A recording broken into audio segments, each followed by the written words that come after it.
2025 के आने वाले महीने कैसे दिख रहे हैं? आप इंडिया को एक अलग ही लेवल पर राइज होता हुआ देखोगे। America will break into pieces. हमें लग रहा है बहुत जल्दी मोदी जी का पॉलिटिक्स में वक्त पूरा होने वाला है। पूरा सपोर्ट पूरी ब्लेसिंग्स इनके साथ हैं। ये हस्ती कोई सामान्य नहीं है। ये वक्त ना बहुत एक्सट्रीम ब्रेकअप्स लेकर आने वाला है। आगे आने वाले मंथ्स उस केस में कैसे दिख रहे हैं? इस बात के 100% चांसेस हैं। एयर इंडिया मैसेकर हुआ, क्या ऐसे डिजास्टर्स इंडिया के अंदर इन 4 महीनों में कुछ और मेजर फील होते हैं आते हुए? पाकिस्तान के साथ दोबारा लड़ाई के चांसेस बहुत दिख रहे हैं। किसी धर्म गुरु का जाना ऐसा दिखाई दे रहा है। विराट कोहली की लाइफ का मैंने बताया कि वो भी पिछले जीवन में, जब आप अपने डेथ बेड पे हो ना, जो तो यहाँ से गया उसको अभी से नमस्कार है। ये बंदा कभी लौट के नहीं आएगा। ये मोक्ष का द्वार है सीधा सीधा।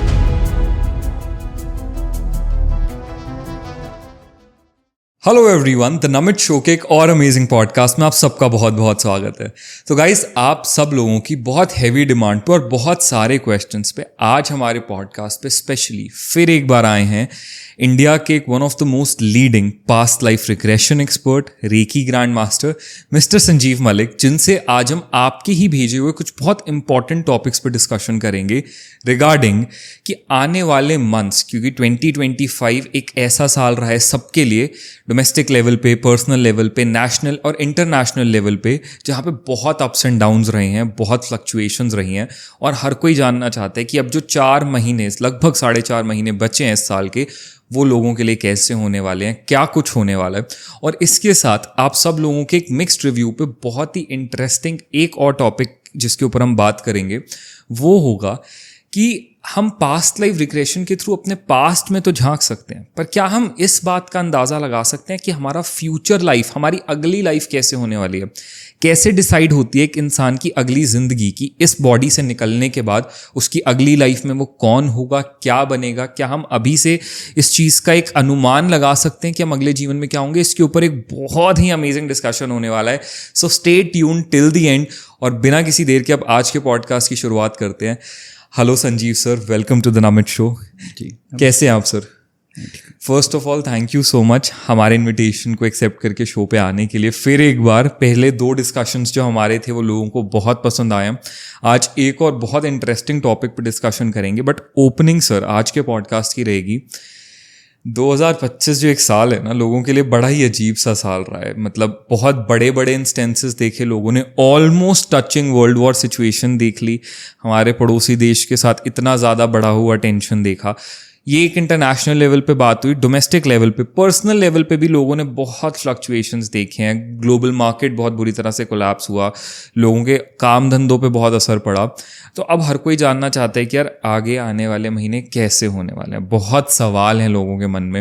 एंड जैसा कि आप इस फील्ड में एक एक्सपर्ट हैं, आप बहुत ही प्रिसाइज एंड बहुत ही करेक्ट प्रेडिक्शंस करते हैं आने वाले वक्त के लिए। तो सर क्या कहता है आपका अनुमान? सबसे पहले तो ऑल ओवर अगर देखा जाए 2025 के आने वाले महीने कैसे दिख रहे हैं? देखो, सबसे पहले तो ये पूरा जो डिकेड है ना 2020 से जो शुरू हुआ है जी, इसी को हमने युग परिवर्तन एक वर्ड यूज किया है इसके लिए। ठीक है ना? हमारे सब जो हमारे फील्ड के लोग हैं, युग परिवर्तन, एक मिनी युग परिवर्तन, मतलब एक्चुअली कोई कलयुग से सतयुग नहीं आ रहा जी, लेकिन एक मिनी युग परिवर्तन जैसा इसे टाइम कहा जा रहा है, क्योंकि हर 5000 ईयर में कुछ बड़ा अवेकनिंग टाइम आता है। This is one of that. तो क्या हम ये कह सकते हैं कि कलयुग में भी हम और डिसेंट करके एक्सट्रीम कलयुग की तरफ जा रहे हैं? नहीं, ऐसा नहीं है। कलयुग, देखो, कलयुग समय के हिसाब से चीजें वहां भी जाएंगी, पर at the same time level of consciousness जो है ना, वो कहीं ना कहीं इंक्रीज हो रहा है, बेटर हो रहा है। ओके, लोगों में अवेयरनेस बढ़ रही है। आप खुद देखो, आपके सारे व्यूअर्स को मैं साथ लेके चल रहा हूँ। आप देखो 2020 में जब से लॉकडाउन लगा था, क्या उसके बाद से आपने अपने में और अपने आसपास के लोगों में अवेकनिंग होती हुई नहीं देखी? मतलब जो लोग कभी मंदिर मेडिटेशन की बात नहीं सुनते थे, बहुत से लोगों को हमने मेडिटेशन की तरफ मुड़ते हुए देखा। बहुत से लोगों को हमने धर्म कर्म के कार्यों में, दान में, सेवाओं में लगते हुए देखा। जी, चेंज आया है। लोगों को ये लगने लगा कि भाई इतना फ्रेजाइल हो चुका है लाइफ कि मेरे साथ बैठा हुआ व्यक्ति अभी तक जो साथ बात कर रहा था, कुछ ही समय के बाद पता चला कि वो तो है ही नहीं दुनिया में। जी, तो यहाँ से एक जो अनप्रेडिक्टेबिलिटी शुरू होती है लाइफ के प्रति, वहाँ से ये भी शुरू होता है कि अब क्या, मतलब व्हाट टू डू। ये एक अवेकनिंग टाइम भी होता है, ऐसा सोच के चलें तो ये ऐसा ही टाइम पीरियड समझो चल रहा है। इसमें बहुत सी बातें हैं जो अभी तक हुई हैं और जो होने के दिक्कतें दिख रही हैं। देखो, एक जो हमने ये 24 के एंड में एक बात कही थी, डी डॉलराइजेशन एक वर्ड यूज किया गया था जी। एक था इकोनॉमिक डाउनफॉल, साथ में जो हमने 2-4 बातें की, ये जो साल रहेगा ना डेफिनेटली बहुत ज़्यादा नेचुरल डिजास्टर्स का साल रहेगा। हम सब ने देखा है होते हुए ना। एनीवे वो विमान दुर्घटना वो सबको हमको कहने की ज़रूरत नहीं, बट बता रहा हूँ जस्ट कि क्योंकि ये सारी चीज़ें कि हम सब गवाह हैं, हमने खुद देखा है सारी घटनाएं होते हुए भी, और अभी भी हर जगह बार बार नेचुरल डिजास्टर जो है ना सुनने में आ ही रहे हैं, आगे भी होते हुए दिख रहे हैं। ऐसे दुखद ये है कि आगे भी सिमिलर पैटर्न अभी दिखाई पड़ रहा है आने वाले जो 4 महीने हैं। जैसे अभी बारिश का जो कहर है, जो लिटरली हमने वर्ड यूज किया था कि ये बारिश सबको रुलाएगी, रुला रही है, बहुत जगह पर रुला रही है। पहाड़ों के लिए तो बहुत ही खराब है। अभी हमने पूरा एक गांव बह जाते हुए देखा है, क्लाउड बर्स्ट की वजह से, लैंडस्लाइड्स की वजह से। राइट। तो सर अब वेरी प्रिसाइजली, क्योंकि मैं चाहता हूँ आज हम बहुत मतलब उड़ती हुई बातें नहीं, बहुत प्रिसाइजली अगर बात करें तो क्या ऐसे डिजास्टर्स इंडिया के अंदर इन 4 महीनों में कुछ और मेजर फील होते हैं आते हुए? बिल्कुल, अभी तो दुखद है, लेकिन लग रहा है कि ये जो इस टाइप का जो है ना, एक तो विशेष रूप से देखो अभी बारिश का भी प्रकोप गया नहीं है, पहली बात तो वो समझना जरूरी है। अभी है और चल भी रहा है, थोड़ा समय भी और भी रहने वाला है। ये जो मेन जो एरिया है ना छत्तीसगढ़ वाला, और वहाँ पर कुछ किसान आंदोलन टाइप का हमें कुछ फील हो रहा है कि वहाँ पर कुछ चीज़ें इन्वोक होंगी। ठीक है, इसी से रिलेटेड है, जो सारी बातें इससे जुड़ी हुई मैं वही बता रहा हूँ जी। दूसरी जो पॉसिबिलिटी इस बात की जो दिख रही है, ऐसी प्रेडिक्शन में ऐसा आ रहा है कि जैसे एक पॉसिबिलिटी ये है कि अक्टूबर में आते हुए ना एक ट्रेन एक्सीडेंट बड़ा वाला हमारे उसमें दिखाई दे रहा है हमें। भगवान करे कि ऐसा ना हो, पर जो दिख रहा है वो मैं बता रहा हूँ। एक बड़ा ये होगा आंध्रा या कर्नाटका या तमिलनाडु के आसपास, वहाँ पर कोई ऐसा होने के चांसेस दिख रहे हैं कि एक बड़ा ट्रेन हादसा जिसमें ज़्यादा कैजुअलिटी होने के चांसेस हैं, जो बड़े समय तक ऐसा कुछ चांसेस हैं। भगवान करे कि ना हो, चीज़ें सही रहें, हमारी रेलवे सही मेजर्स करे, क्योंकि वो उसमें जो दिख रहा है वो ज़्यादातर ऐसा पता लग रहा है कि वो शायद किसी मैनुअल एरर की वजह से होगा। ओके। मतलब इंसान की कोई गलती की वजह से कुछ ऐसा दिखाई दे रहा है। पॉलिटिकल हलचल बहुत ज़बरदस्त तरीके से होने वाली है। नेचुरल के साथ साथ सारी चीज़ें इंक्लूड होती है ना, this is all part of it. दूसरा आप देख रहे हो जो ट्रम्प ने जो इतना टैरिफ लगा दिया है ना, सबसे बड़ा डिस्कशन, सबसे हॉट टॉपिक है इस समय में, और सबसे ज़्यादा इसका प्रभाव जो है ना हमारी एक एक इंसान को फील हो रहा है, होगा।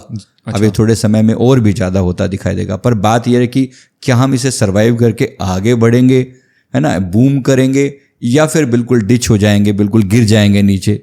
तो मैंने अपना मुझे जो दिखाई दे रहा है, और जो पिछली हिस्ट्री भी इस बात की गवाह है कि जब जब हमारे देश के ऊपर कोई ऐसा संकट आया है, जब जब हमारे को किसी ने हमारा रास्ता रोकने का प्रयास किया है, तो इसमें हमारी कोई भी गलती नहीं थी। हम अपने हितों की रक्षा कर रहे हैं। हमारे प्रधानमंत्री जी हमारे हितों की रक्षा करने के लिए हमारे डेयरी फार्मर्स और इन सब की फार्मर्स के लिए हम इतना कर रहे हैं। तो उनको करने के लिए जब उन्होंने अमेरिकन प्रोडक्ट्स को यहाँ पर रोका, तो ये ट्रम्प जी गुस्सा हो गए और फिर चिल्ला रहे हैं फिर इस तरह से। तो अब इसका जो रिजल्ट हमें दिखाई पड़ रहा है, ये ट्रम्प के ऊपर उल्टा जाता हुआ दिखाई पड़ रहा है। ओके। कुछ तो असर थोड़ा बहुत पड़ेगा, मैं नहीं कह रहा हूँ इंडिया पे बिल्कुल असर नहीं पड़ेगा, थोड़ी सी चीज़ें हिली हैं और हिलेंगी भी, बहुत बहुत जल्दी अगले 3 से 4 महीने में आप इंडिया को एक अलग ही लेवल पर राइज होता हुआ देखोगे। मतलब यहाँ पर विशेष रूप से जो छोटे उद्योग हैं, मध्य उद्योग जिसको बोलते हैं MSME, तो MSME में हम बहुत ज़्यादा तरक्की होती हुई देखेंगे। ये प्लानिंग पूरी चेंज होगी, स्ट्रैटेजी पूरी चेंज होगी। एक आत्मनिर्भर भारत करके योजना शायद पहले भी आई होगी, लेकिन अब दोबारा से उसको रीलॉन्च किया जाएगा 2.0 वर्जन समझो, कि उससे हमारे किसान सेल्फ डिपेंडेंट हो सके और नई नई मार्केट तलाशी जा सकें। हमारे आदरणीय मोदी जी बहुत कर रहे हैं, करने का आगे रास्ता भी खुलता हुआ दिख रहे हैं। बहुत सारे नए नए कंट्रीज खुलेंगे और ट्रम्प कहीं ना कहीं बैठ के बहुत सीरियसली लोग उसको ब्लो करेंगे। अभी भी वहाँ के जो बहुत प्रोटेस्ट चल रहे हैं और जो मैंने ये बात पहले भी मैंने करीब 4 महीने पहले भी बोला था, ये जो मागा ग्रुप है ना, मेक अमेरिका ग्रेट अगेन, ये खुद इनके ट्रम्प के अगेंस्ट हो जाएगा। इसी का बनाया हुआ ग्रुप है वो, और इसी के खुद के अगेंस्ट हो जाएंगे बहुत सारे लोग कि आपकी जो पॉलिसीज है ना वो लोगों को अंदर तक हैम्पर कर रही हैं। यूएस में ऐसे रेट बढ़ रहे हैं चीज़ों के, बेसिक चीज़ों के, तो लोगों को जब दवाइयाँ महंगी हो जाएंगी, जाहिर सी बात है 40% सप्लाई हमारी तरफ से जाया करती थी, तो वो जब महंगी हो जाएंगी लोग चिल्लाएंगे बहुत बुरी तरह से। रास्ते सब जगह इंडिया की तरह चीप नहीं है, हर जगह हर व्यक्ति अपना पूरा एक्सप्लॉइट करेगा उनको। तो ये जो दिख रहा है होता हुआ, इंडिया विल फाइट बैक, ये बिल्कुल क्लियर कट दिख रहा है। दूसरा, हमें जो दिक्कत है ओवरऑल, मोदी जी के ऊपर बहुत बड़ी ये अटेम्प्ट कर रहे हैं किसी तरीके से या तो हट जाएं और या फिर इनको रास्ते से वैसे हटा दिया जाए, मतलब गवर्नमेंट को गिराना या फिर व्यक्ति पर्सनल, क्योंकि मोदी जी ने खुद भी ये बात कही है कि मुझे व्यक्तिगत तौर पर इसकी बहुत बड़ी कीमत चुकानी पड़ेगी। ये बात छोटी नहीं है, मतलब देश के प्रधानमंत्री जो कोई बात ऐसी बोलते हैं, इसका मतलब है कि उनको दिख रहा है उन्हें कि लोग कैसा अटेम्प्ट कर सकते हैं जी। और छोड़ने वाले हैं, ये हैं भी तो ना, साम दाम दंड भेद, इनको कोई इंसानियत थोड़ी दिखाई देती है, इनको सिर्फ और सिर्फ बिजनेस दिखाई पड़ता है जी। ये पर्सन, मतलब ये हमारे आदरणीय मोदी जी ये रास्ता रोके हुए हैं समझो उनकी ग्रोथ का। अब इनको प्यार से नहीं हुआ तो कोई भी तिकड़म लगा के कोशिश करेंगे, बट ये पक्का है, sure shot we are there, India will rise. ये मैं ऑन स्क्रीन सबके सामने बोल रहा हूँ कि आज केवल मेरे भाव एक भारतीय की तरह ही नहीं है, बल्कि जो मुझे दिख रहा है मैं वो भी बता रहा हूँ साथ में कि ऐसा होगा, वी विल फाइट बैक। और ये बहुत अगला चेंज होने वाला है। थोड़े समय तक थोड़ा सा प्रभाव रहेगा, कुछ सेक्टर्स में हमें बहुत सेटबैक भी दिखाई देंगे, लेकिन बहुत जल्दी अगले 3 से 4 महीने में बहुत हाई लेवल पर बेटर जाने के चांसेस हैं जो दिख रहा है। और कहीं ना कहीं एक पॉलिटिकल राइज उस लेवल पर भी, और अब सेंटर पॉइंट इंडिया बनता चला रहा है। जो हम विश्व गुरु कह रहे थे ना, वो विश्व गुरु बनने का टाइम है समझो जी। क्योंकि एक तो डिपेंडेंसी डॉलर पर खत्म हो रही है, तो डी डॉलराइजेशन वर्ड हमने यूज किया था 2024 के एंड में। डी डॉलराइजेशन, डॉलर का इफेक्ट खत्म और उसकी जगह रूपी में ट्रेड होना शुरू हो जाएगा। तो ये बड़ी बात है हमारे लिए होते हुए दिख रही है। Definitely sir. अब इसके अंदर ना आपने इनिशियली बात करी है, मैं ना 2-3 चीज़ों को लिंक करके एक बड़े ही हॉट तो नहीं बट एक बहुत ही सोचने वाली चीज़ पे आ रहा हूँ। आपने बात करी पॉलिटिकल इंस्टेबिलिटी दिख रही है, कुछ पॉलिटिकल लेवल पे कुछ चीज़ें होंगी। फिर आपने बात करी कि Modi ji again is a target there. अब ना करंट मार्केट में जो स्पेकुलेशन चल रही है, जिसमें आधे लोग एक ये नैरेटिव लेकर चल रहे हैं कि हमें लग रहा है बहुत जल्दी मोदी जी का पॉलिटिक्स में वक्त पूरा होने वाला है, उनकी रिटायरमेंट, उनका हटना दिख रहा है, और आधे लोग कह रहे हैं ऐसा कुछ नहीं होगा। आपका पर्सनल इस पे क्या एक व्यू है? मोदी जी अनबीटेबल, इनको अभी तो ये अपनी मर्जी से हटे तब बात अलग है, लेकिन अभी तो बिल्कुल नहीं कुछ दिख रहा है। नहीं सवाल नहीं, अभी नहीं, बिल्कुल भी नहीं। क्योंकि बहुत से लोग ऐसे देना कि बस आ गए। Never never never never. ये पूरा सपोर्ट, पूरी ब्लेसिंग्स इनके साथ हैं। ये हस्ती कोई सामान्य नहीं है।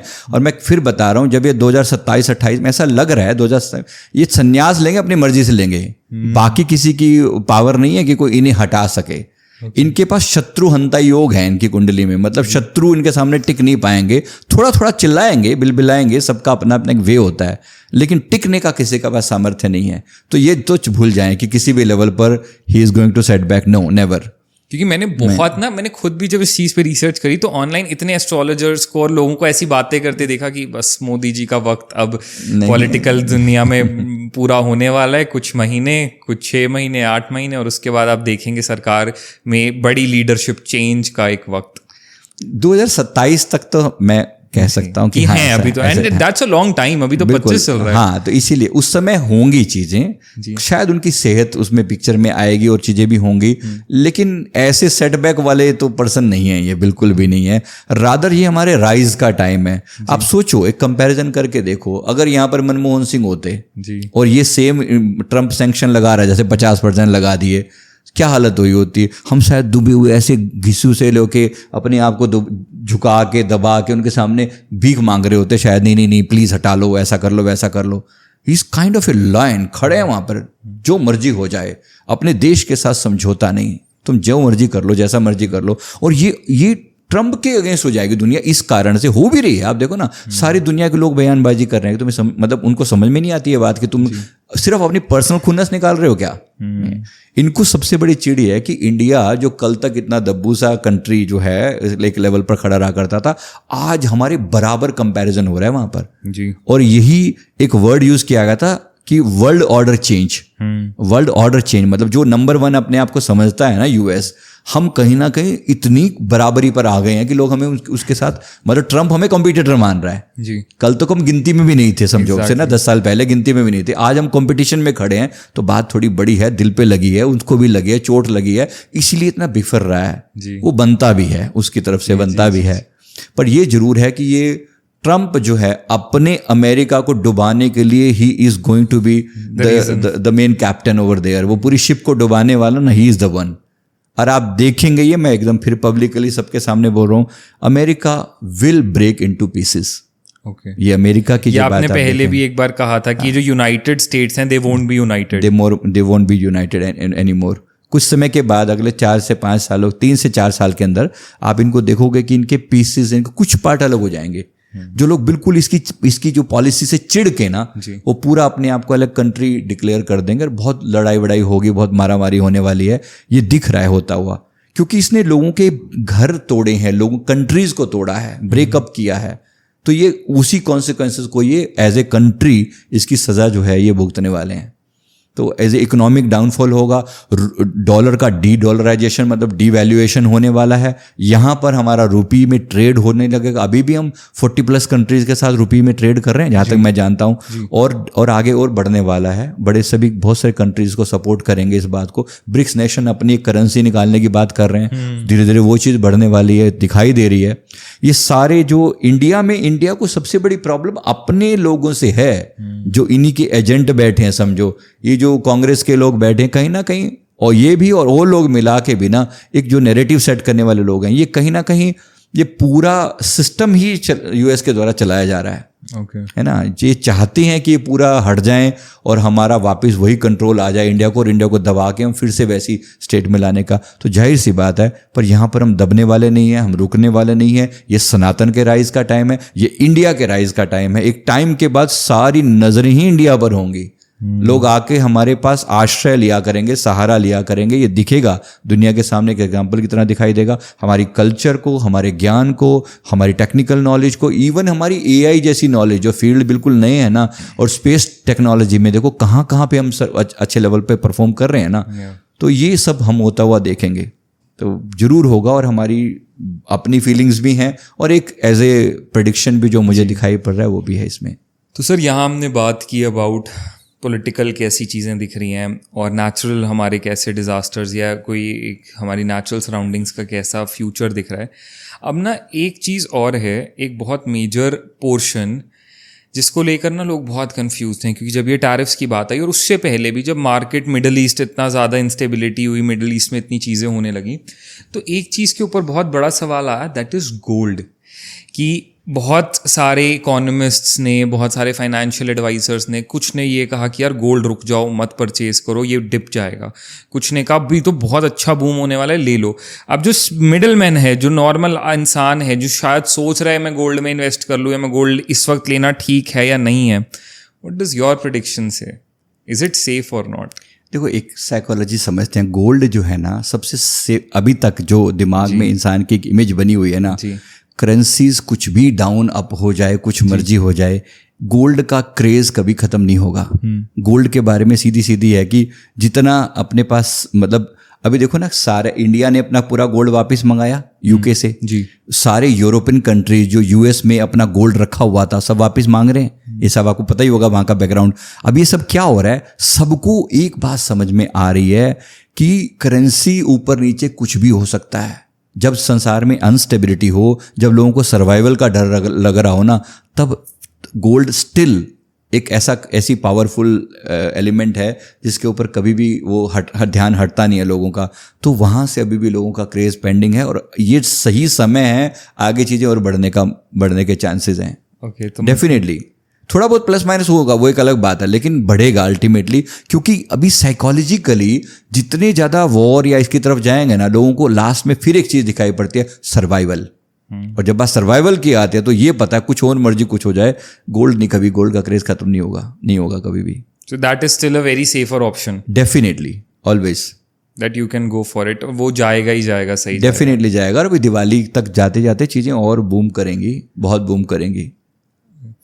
अभी पीछे ना एक फेज आया था जहाँ पर कि ना जुलाई तक आई गेस अराउंड एक ऐसा वक्त कहा गया था जहाँ पर ना रिलेशनशिप्स पे बड़े सवाल उठे थे कि यार ये वक्त ना बहुत एक्सट्रीम ब्रेकअप्स लेकर आने वाला है, पार्टनर्स के बीच में बहुत प्रॉब्लम्स रहेंगी, सब कुछ रहेगा। आगे आने वाले मंथ्स उस केस में कैसे दिख रहे हैं? ये ऐसे ही देखो, सच है ये वाली बात तो, क्योंकि रिलेशनशिप के देखो ये जो प्रॉब्लम आई है ना, ये मार्स का साल है। मार्स हमारे हार्ट चक्र पे इम्पैक्ट डालता है। हार्ट चक्र का मतलब सिंपल सा है कि जो लोग भी इमोशनली थोड़ा वीक होंगे ना, वो गलत डिसीजन लेंगे। मतलब चीज़ें बिगड़ेंगी तो आप कैसा अपने आप को स्टेबलाइज रखते हो या नहीं रखते, ये इस बात पर डिपेंड करता है। तो इम्पैक्ट होगा, बाहर चीज़ें बिगड़ेंगी। अब आपको डिपेंड करता है, अगर आपने रिश्तों को अच्छे से मेंटेन किया हुआ है, कहीं ना कहीं आप अपने रिश्तों में सेक्रीफाइस करने की कला जानते हैं भी कैसे सामने वाले को राजी रखा जाता है। अगर मैं थोड़ा बहुत कुछ देकर भी, दान देकर, गिफ्ट देकर, प्यार देकर, जो भी केयर सामने वाले को चाहिए, अगर मुझे कुछ कॉम्प्रोमाइज़ करके भी अगर मैं रिश्तों को मेंटेन कर पाऊंगा तो वाई नॉट। अब ये डिपेंड करता है, चीज़ें बिगड़ेंगी, सिचुएशंस ऐसी आएंगी, पर जो लोग थोड़ा सा इस मामले में स्टेबल होंगे, जिनको ये बात पता है, वो संभालेंगे। वरना चीज़ें खराब होती हुई दिख रही हैं, ये सच है, डेफिनेटली है कि जो लोग नहीं संभालेंगे तो रिश्ते बिगड़ेंगे, सिचुएशन बहुत ज़्यादा खराब होगी। खास तौर पे पति पत्नी का रिश्ता, जिसमें जो अभी भी हमने पीछे देखी हैं बहुत सारे डिवोर्स, बहुत सारी चीज़ें, क्योंकि सीधा इम्पैक्ट हार्ट के ऊपर है। हार्ट जिसका वीक है, कोई सिचुएशन खराब हुई नहीं, आपने शक करना शुरू कर दिया। मान लो किसी बात पर शक हुआ और फिर बात कहीं की कहीं पहुंच गई, पति पत्नी पर शक कर रही है, पति पति पर शक कर रहा है, और फिर एक दूसरे के चीज़ें, विश्वास टूटा तो रिश्ता टूटा, खत्म। इसी प्रकार से चीज़ें होते हुए चांसेस बहुत ज़्यादा दिख रहे हैं। दूसरी बात ये भी है, जो सप्रेस्ड था ना वो राइज अप होगा। अगर लेडीज को बहुत सप्रेस किया गया था, अब उनके राइज अप होने का टाइम है, बहुत से लोगों को बर्दाश्त नहीं होगा, है ना, वो कॉन्फ्लिक्ट पैदा होगा वहां पर भी, है ना। जिस स्प्रिंग को आप जितना मर्जी दबा के रखो, जिस दिन छोड़ोगे वो अपना पूरा बूम्स करके जाएगा। ये वही बहुत जगह पर होता हुआ दिखाई पड़ेगा। कई जगह तो ज़्यादा ही हो जाएगा, जो खुलेगा तो कुछ समय के लिए एकदम हटा देगा बाकी सबको, तो चीज़ें गड़बड़ होने के बहुत चांसेस हैं। तो रिश्तों को संभालना हमारी ड्यूटी है। कोशिश करें, हार्ट रिलेटेड डिजीज़ भी काफ़ी बढ़ने का वो है, चांस अभी तक भी हुए हैं, और आगे और ज़्यादा चीज़ें खराब होने के चांसेस दिख रहे हैं। सर, अभी जैसे रिसेंटली एयर इंडिया मैसेकर हुआ, अहमदाबाद टू लंदन की फ़्लाइट, इतने सारे लोगों ने एक साथ जान गंवाई अपनी। तब बहुत लोगों ने कहा कि हमने इस चीज़ को पहले प्रिडिक्ट किया था कि ऐसा कुछ मेजर होने वाला है, ऐसे कि जहाँ पे बहुत लोग इकट्ठे अपनी जान गंवा सकते हैं। बहुत बड़ा सेटबैक था पूरी कंट्री के लिए, इनफैक्ट वर्ल्ड के लिए। बहुत लोगों ने अपने डियर वंस को खोया। क्या ऐसा मेजर जहाँ पे बहुत सारे लोग इकट्ठे डेंजर में आ सकते हैं, कुछ दिख रहा है आने वाले वक्त में ऐसा? मैंने जो ट्रेन के बारे में बोला, वहाँ एक थोड़ा पॉसिबिलिटीज़ है कि वहाँ भी ऐसा सिमिलर कोई सिनेरियो बन सकता है। हाँ, मतलब ऐसे चांसेस हैं, ज़्यादा कैजुअलिटीज ना हो, प्रार्थना तो है जी। तो मैं कोई ज़्यादा बड़ी बात इसमें नहीं कह सकता कि आता हुआ कोई ऐसा एक्सीडेंट दिख रहा है जी। पाकिस्तान के साथ दोबारा लड़ाई के चांसेस बहुत दिख रहे हैं। मैं आने वाला था इस पे कि अभी ना रिपीटेडली ऐसा हो रहा है कि कुछ कुछ वक्त में पाकिस्तान इन्फिल्ट्रेट कर रहा है बॉर्डर्स के ऊपर। अभी रिसेंटली हमारे 2 जवानों ने वीरगति को प्राप्त किया है। मेरे आज सुबह ही मैं न्यूज़ देख रहा था। तो अब कैसा पड़ोसी देश के साथ हमारा हिसाब रहने वाला? मार्च अप्रैल तक आते आते बहुत ज़्यादा चीज़ें फिर खराब होती दिख रही हैं। छोटी मोटी तो वैसे भी चलती रहेंगी, है ना, लेकिन मार्च अप्रैल तक जाते जाते फिर चीज़ें खराब होने के चांसेस हैं। अभी इनको आग तो लगी पड़ी है, जब ने सिंधु जल समझौता रद्द किया है तब से आग तो लगी पड़ी है इनको। बीच बीच में चिल्ला भी रहे हैं, मिटा देंगे, सबको लेकर डूबेंगे, मुनीर ने बोला ना यहाँ पर। तो वो सब बातें तो चली रही हैं, लेकिन अभी इनको वो अभी इतनी पावर नहीं है कि ये रिवर्ट बैक कर सकें। लेकिन थोड़ा एक सिचुएशन वहाँ पर आएगी जब थोड़ी सी यहाँ पर चीज़ें अनस्टेबल होंगी। अभी उनको ये दिख रहा है कि शेर बैठा हुआ है, पंगा लिया तो काट खाएगा, मतलब पूरा अंदर तक, अभी पूरा उस मूड में है, तो अभी ये पंगा नहीं ले सकता। थोड़ी मोटी हरकतें करता रहेगा, लेकिन मार्च अप्रैल तक जाते जाते चीज़ें काफ़ी दिख रही है कि कोई ऐसी ही हरकत फिर करेगा और फिर बुरी तरह से मुंह की खाएगा। ये इस बात के 100% चांसेस हैं, मतलब बहुत ज़्यादा चांसेस हैं। बाकी थोड़ा बहुत प्लस माइनस तो कह नहीं सकते जी। बाकी सर, अगर अब एक मेजर ग्लोबल लेवल पे हम बात करें, क्या coming time, not these 4 months, कुछ सालों में, कुछ आने वाले वक्त में हम कोई न्यूक्लियर मूवमेंट, कुछ ऐसा लग रहा है? क्योंकि आज तक, अभी तक, चाहे वॉर्स हुई हैं, सब कुछ हुआ है, बट न्यूक्लियर पावर का यूज़ नहीं किया गया। That's something extreme. देखो, ये इंसान की सोच पर है। अब ये अभी तुरंत तो नहीं दिख रहा, लेकिन 2029-30 के आसपास में ऐसा होता हुआ है कि चांसेस दिख रहे हैं। अगर किसी की बुद्धि भ्रष्ट हो गई, देखो चांस में क्या होता है, प्रेडिक्शन में कोई ऐसा नहीं कि बिल्कुल क्लियर कट कुछ लिखा हुआ, ऐसा कभी नहीं होता। एज ऑफ नाउ जो इनका माइंड सेट है, ये अगले 3 सालों में ऐसे प्रोजेक्ट होता हुआ दिख रहा है कि ये जन्म देने वाले हैं इस चीज को, है ना। अभी भी आग लगने की बात तो करते ही हैं, लगा देंगे, फोड़ देंगे, अभी कल भी ये बात बोली उसने। तो ये अभी तो सिर्फ बोल रहे हैं, कभी किसी का दिमाग सटक गया और उसने एक ने शुरुआत कर दी ना, फिर ये सीक्वेंस ऐसी चालू होगी, इसको रोकना मुश्किल हो जाएगा, चेन इफेक्ट बन जाएगा फिर पूरा बुरी तरह से। तो चांसेस बहुत ज्यादा हैं कि बहुत बड़े लेवल पर डिजास्टर हो। लेकिन ये अब ये कितनी हम पर डिपेंड करता है, ये 28 में होगा, 29 में होगा, या 2-4 साल और आगे पीछे खिंच जाएगा। It will be based on how people are emotionally stable. अब किसी का जैसे ट्रम्प का दिमाग सटक गया, एकदम से टैरिफ लगा दिया, कोई इनको कंट्रोल करने वाला थोड़ी है। इनके कोई लोकसभा थोड़ी है कि बैठ के प्रस्ताव पारित होता है कि ऐसा करें या ना करें, फिर डिस्कशन होती है। वो दिमाग में आया और कर दिया, है ना। इस टाइप के जो तानाशाही टाइप का जो होगा ना बंदा, यहाँ कुछ भी हो सकता है। ऐसी किसी दिन किम जोंग उनका दिमाग सटक गया, क्या पता वो क्या कर दे। चलो आज जो ना बैलिस्टिक मिसाइल का टेस्ट करके देखते हैं, सीधे 4000 किलोमीटर दूर उठा के ठा मार दी कहीं पे भी, कौन जाने, क्वाइट पॉसिबल ऐसे होने के चांस है। लेकिन अभी तुरंत नहीं है, अभी तो लोगों के माइंड फिर भी थोड़े मतलब ठीक है, स्टेबल है। अभी टैरिफ चलेगा अभी कुछ समय तक ना, इकोनॉमिक वॉर है अभी तो, अभी उसी लेवल पर चीजें चलती हुई दिखाई दे रही हैं यहाँ पर। और भी चीजें फ्लक्चुएशन देखो इंडिया में, मुझे और भी बहुत चीज, मैंने कुछ प्रेडिक्शन और भी किए थे, किसी धर्म गुरु का मतलब जाना ऐसा दिखाई दे रहा है। अब कौन एग्जैक्ट मैं नहीं कह सकता वर्ड्स, कोई भी किसी के बारे में कुछ भी ऐसा बोलने पे लोग एकदम वो कर देंगे। किसी मतलब अच्छे खासे पॉपुलर धर्मगुरु का अगले 4-5 महीने के अंदर ऐसा कोई दिख रहा है कि कोई बड़े सी खबर आएगी कि कोई मतलब उन्होंने अपनी देह त्याग करके, कैसे वो होगा आई डोंट नो, बट भगवान ना करे ऐसा कुछ हो, मैं हाथ जोड़कर बोल रहा हूँ कि ऐसा ना हो, पर कुछ ये दिख रही है। और शेयर मार्केट फ्लक्चुएशन बहुत बुरी तरह से दिख रहा है। दिसंबर तक जाते जाते शेयर मार्केट मतलब 20% ऊपर नीचे हो सकता है। ओके इतनी हाई, मतलब 20% बहुत बड़ा फैक्टर बोल रहा हूँ मैं। तो बहुत ज़्यादा फ्लक्चुएशन आ सकती है, बहुत ज़्यादा। छोटी मोटी तो अभी भी आती रहती है, टैरिफ प्लस माइनस हो गया, ऊपर 2-4%, 1-8%, लेकिन 20% बोल रहा हूँ कि एक बड़ा लेवल चेंज हो सकता है, ज़्यादा डाउन जाने के चांसेस हैं, इस बात के काफ़ी ज़्यादा चांसेस हैं। और एक बड़ी स्टैम्पीड भी पता लग रही है कहीं ना कहीं, मतलब कहीं ना कहीं, हाँ, मतलब किसी मंदिर में और किसी पॉपुलर मंदिर में एकदम भीड़ भाड़ होएगी और फिर से कुछ ऐसी घटना, क्योंकि कंट्रोल नहीं है इस चीज़ को, पर हमें दिख रहा है कि कुछ ऐसी घटना, भगवान ना करे हो, पर दिख रहा है वो चप्पलें जूतियाँ बाहर बिखरे पड़े हैं और फिर कुछ ऐसी खबरें आ रही हैं बुरी तरह से, सायरन वायरन। हमें देखो क्या होता है, हम एक प्रेडिक्शन की फॉर्म में चीज़ें दिखती हैं जी। अब वो विजन एग्जैक्ट कब होगी, कभी कभी वो उसका एग्जैक्ट टाइमिंग में प्लस माइनस हो सकता है, कभी डिफाइन करने में हो जाता हो, क्योंकि इसमें क्लियर कट इतना नहीं आता। कुछ चीज़ें होती है कि हाँ सिचुएशन बिगड़ेगी, शायद संभाल भी ले कोई, बहुत बार ऐसा भी होता है। अगर थोड़ा समझदार है प्रशासन, समझदार है कि चीज़ें खराब होने के चांसेस हैं तो संभाल लें। इस बात की है पॉसिबिलिटी कि ऐसा कुछ मतलब दिखने का। सर जब महाकुंभ के अंदर स्टैम्पेड हुआ था, कई लोगों ने अपनी जान गंवाई थी, क्या आपको थोड़ा सा एहसास हुआ था अंदर से कि चांस है महाकुंभ में ऐसा कुछ होने के? थोड़ा बिल्कुल, इस महाकुंभ का कहीं ना कहीं जरूर था, किसी बड़े धार्मिक मतलब उत्सव में कुछ ऐसा होने के चांसेस मतलब था, ये थोड़ा सा था। मैं बड़ी बड़ी बातें कहूँ, प्रॉब्लम क्या होती है कई बार ना, हम नहीं बोलते, ये प्रार्थना करते कि प्रभु कृपा करना ना हो, ना हो। अभी भी मैं हाथ जोड़ के प्रार्थना कर रहा हूँ, 10 बार कह के फिर मैं आपको कह रहा हूँ कि भी कुछ दिख रहा है। तो लोग कहते हैं फिर आपने कब बोला था, ठीक है आप देखो, प्रूफ की तरह से कहीं ना कहीं रखना है जी। तो ये मैंने जो डॉलर के उसके ऊपर बात करी थी ना, एनआरआई की घर वापसी, मैंने एक वर्ड बोला था, एक बार फिर से याद दिला रहा हूँ। बहुत ज़्यादा चांसेस हैं कि ट्रम्प का फिर दिमाग सटक जाएगी, वीज़ा रूल बिल्कुल कुछ बिगाड़ दे और फिर बहुत सारे लोगों को वापस आना अभी भी तो वीज़ा चेंजेस की बात आ रही थी कि एजुकेशन वीज़ा पे वो कुछ चेंजेस आएंगे कि आप बिल्कुल वर्क नहीं कर सकते, या वर्क वीज़ा में चेंजेस का भी एक लॉ आ रहा था। कुछ तो करेगा ये बंदा, ये बहुत चांसेस है। रिवर्स ब्रेन ड्रेन एक वर्ड यूज़ किया जा रहा है।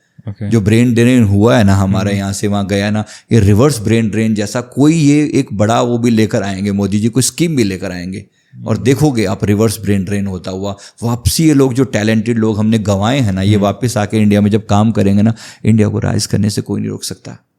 ये होगा। हमारी जो वैल्यू है, रूपी का लेवल बढ़ेगा, ओवरऑल हमारा ओवरऑल कद जो है मतलब पूरे पब्लिक में, दुनिया में, ये हमारे देश का कद जो है ना बहुत ऊंचा है, होने वाला है और होता हुआ दिखाई पड़ रहा है। देखो ये अपनी जगह बने रहेंगे, चाइना अपनी जगह तोड़ फोड़ मचाने वाला, इसका एटीट्यूड बना रहेगा और ये कहीं ना कहीं पाकिस्तान का तो दिख ही रहा है सदा के लिए, बट पाकिस्तान खुद कितने दिन रहेगा ये अभी इस पर भी डाउट है। कितने दिन का मेहमान है ये, अभी किस दिन इसके पीसेस टूट के कहीं हो जाएगा, इस बात के बहुत चांसेस हैं। जल्द ही होगा, हमारी ऐसी होप भी है, चांसेस भी हैं कि इसके भी निपटारा होके इसका कुछ का कुछ हुआ पड़ा होगा ऐसा। सो सर, इससे पहले कि हम हमारे आज के अगले मेजर डिस्कशन पे आए, जैसा हमने प्रेडिक्शंस के बारे में बात करी, आगे आने वाले मंथ में बहुत हलचल है नो डाउट, और पर्सनल लेवल पे भी और नेशनल लेवल पे भी। पर्सनल लेवल की अगर मैं बात करूं, एज एन इंडिविजुअल, मैं हूं, आप हैं, कोई भी और है जो आज ये पॉडकास्ट देख रहे हैं, वो भी ऑलरेडी ना लोग इस साल में बहुत कुछ झेल चुके हैं। नाउ दे वांट कि एक पीसफुल वक्त आगे रहे एंड कंपैरेटिवली सही रहे। मेरा पर्सनली मेरे आसपास चीज़ें थोड़ी ठीक रहें, मैं ठीक रहूँ, मैं मेंटली और इमोशनली बैलेंस्ड रहूँ। तो क्या रिकमेंड करेंगे आप कि लोग किन चीज़ों का थोड़ा सा ध्यान रखें या क्या कर लें जिससे वो थोड़े से स्टिल बेयरेबल ये मंथ्स निकाल पाएँ, ये वक्त निकाल पाएँ? देखो, 2-3 बातें यहाँ पर बहुत ज़रूरी हैं। हार्ट चक्र, मैंने बोला कि हार्ट चक्र पे इम्पैक्ट सबसे ज़्यादा होता है मार्स का। तो इसको ठीक करने का जो उपाय है, पहली बात, अपने गुस्से पर शुरू से ये ध्यान रखें, कंट्रोल करें। जब जब ऐसा लगे कि भाई यहाँ चीज़ें बिगड़ सकती हैं, थोड़ा कॉम्प्रोमाइज़ कर लें। एकदम एक तो हड़क के एकदम से कि मैंने ऐसा कर दिया, ऐसा इमोशंस को आप अपने ऊपर हावी होने देते हो तो नुकसान होने के बहुत चांसेस हैं। इमोशंस का कंट्रोल करना, रिश्तों को संभाल के रखना, अपनी हेल्थ का, विशेष रूप से अपने हार्ट का ख्याल करना। तो हार्ट के लिए जो भी हेल्दी चीज़ें हैं उसके हिसाब से एक्सरसाइज वगैरह उसका ध्यान रखें, और साथ में कोई पावरफुल मंत्र का जाप भी करें ना। ये जो समय है ना, 4 महाशक्तियाँ इस समय मोस्ट एक्टिव हैं। हनुमान जी की ऊर्जा, माँ काली की ऊर्जा, काल भैरव जी की ऊर्जा और माँ बगलामुखी, ये 4 शक्तियाँ बहुत एक्टिव हैं इस समय में। जो इस समय इन शक्तियों की आराधना से, पूजा करके या कोई मंत्र जाप करके इनको एक्टिवेट किया जा सकता है। मंगल को कंट्रोल करने वाले मंगल भवन अमंगलहारी राम जी तो हैं ही हमारे, या तो राम जी की शरण में जाया जाए। तो कुछ ज़्यादा समझ में नहीं आया ना, तो श्री राम जय जय राम, ये बेसिक मंत्र है। हनुमान जी का ओम हंग हनुमते रुद्रात्मकाय होम फट स्वाहा, ये मंत्र है उनका, जो नेगेटिविटी को हटाने वाला है। क्योंकि नेगेटिविटी बहुत तंग कर रही है, लोग जानते हैं या नहीं जानते। नेगेटिविटी का मतलब है नेगेटिव सोल्स भी मौजूद हैं, वो भी आसपास में होती हैं, और इस वक्त इम्पैक्ट बहुत ज़्यादा है।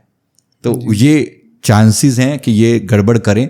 तो इसको अवॉइड करने के लिए आप अपनी शक्ति को बढ़ाओ, आप अपनी ताकत को बढ़ाओ, आप अपनी ऊर्जा को बढ़ाओ। जो व्यक्ति भी मेडिटेशन कर रहा है, अपने आप को शांत करने का प्रयास कर रहा है, दुनिया की सेवा कर रहा है, दान कर रहा है, जप कर रहा है, तप कर रहा है, डेफिनेटली वो बच रहा है इन चीज़ों से। उसे पता है कि चीज़ें बिगड़ेंगी जरूर, लेकिन वो इन चीज़ों से बाहर आने के बहुत ज़्यादा चांसेस हैं।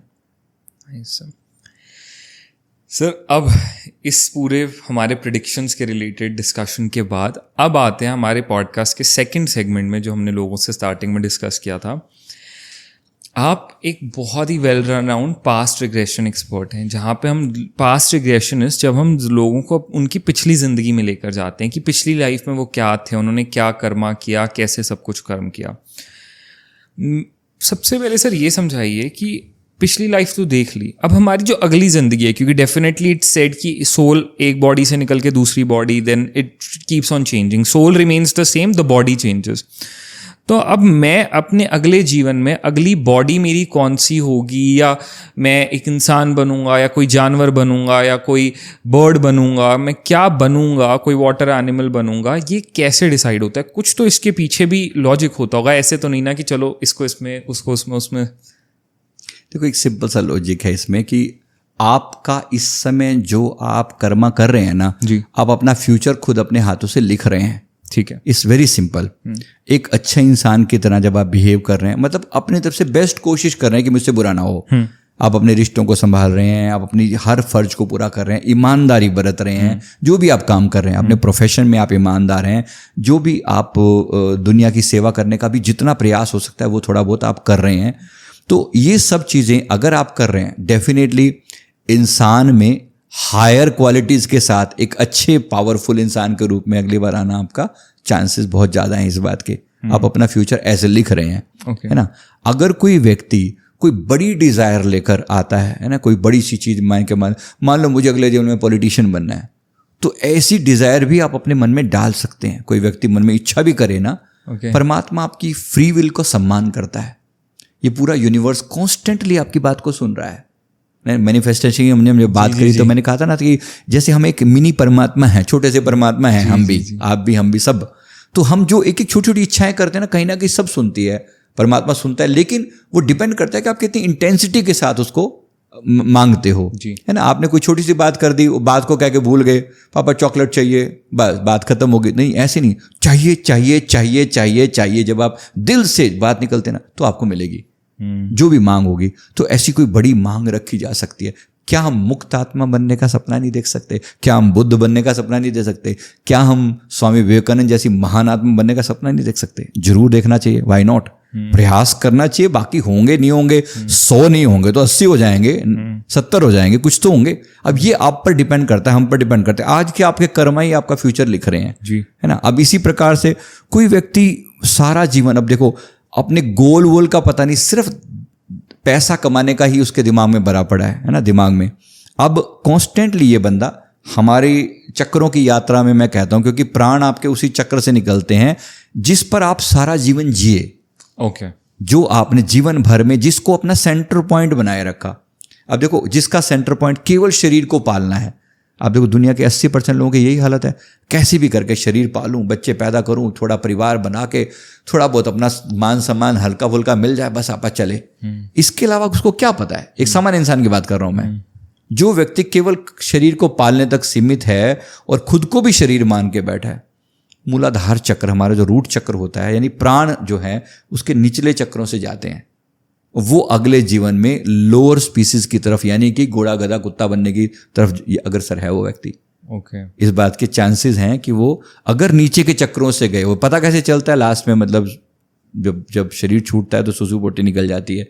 अब वर्ड बोलने नहीं चाहिए, लेकिन सामने है, टॉपिक है तो बोलना पड़ेगा।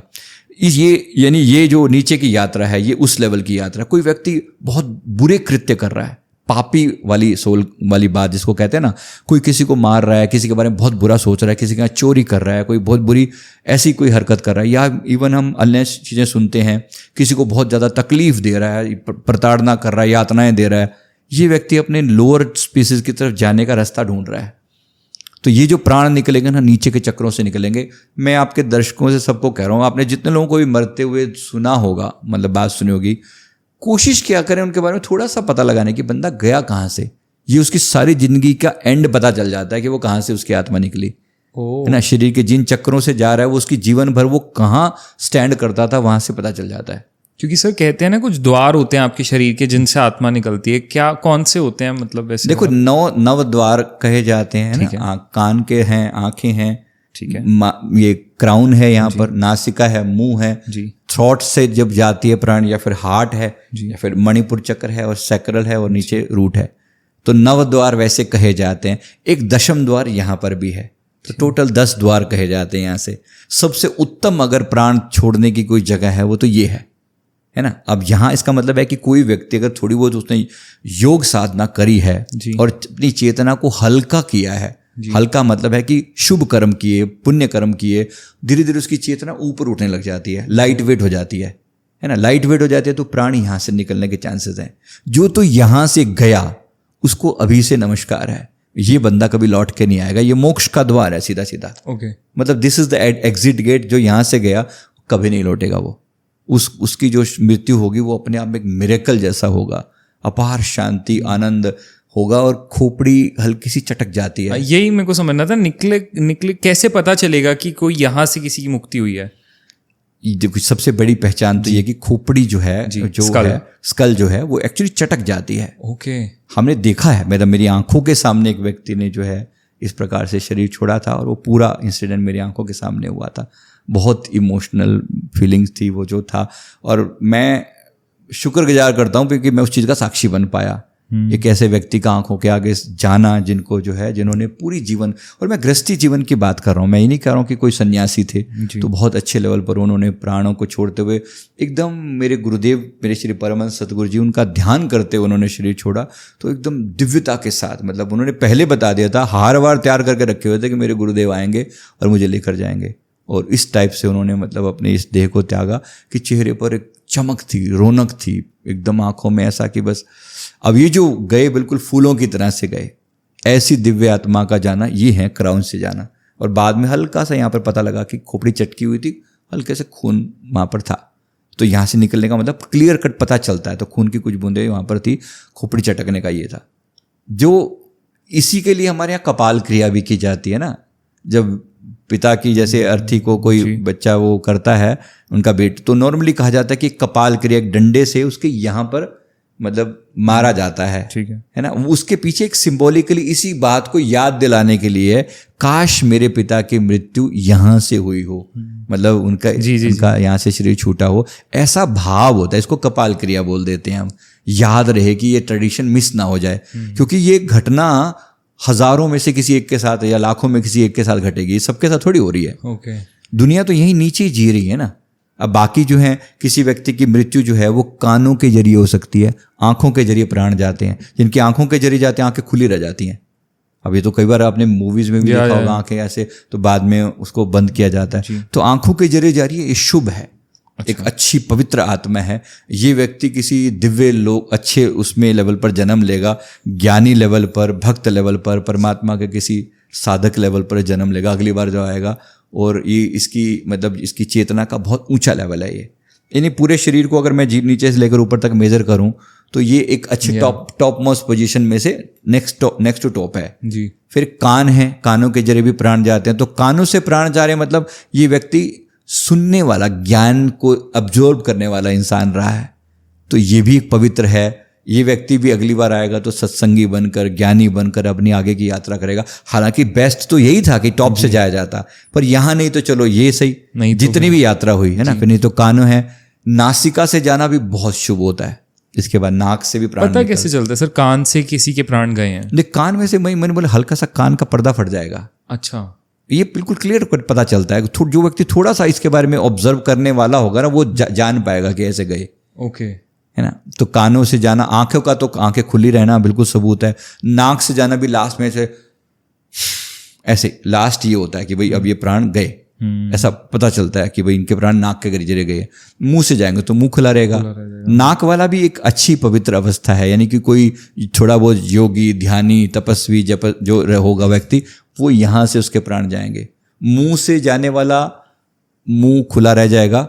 अच्छा है ये लेवल, यानी ये सब मैं वो बता रहा हूं जो इंसान के इंसान बनकर आएंगे। इंसान में भी लेवल, ये लेवल, ये लेवल, ये लेवल, ये लेवल, लेवल इंसान के भी 4 लाख टाइप के इंसान होते हैं।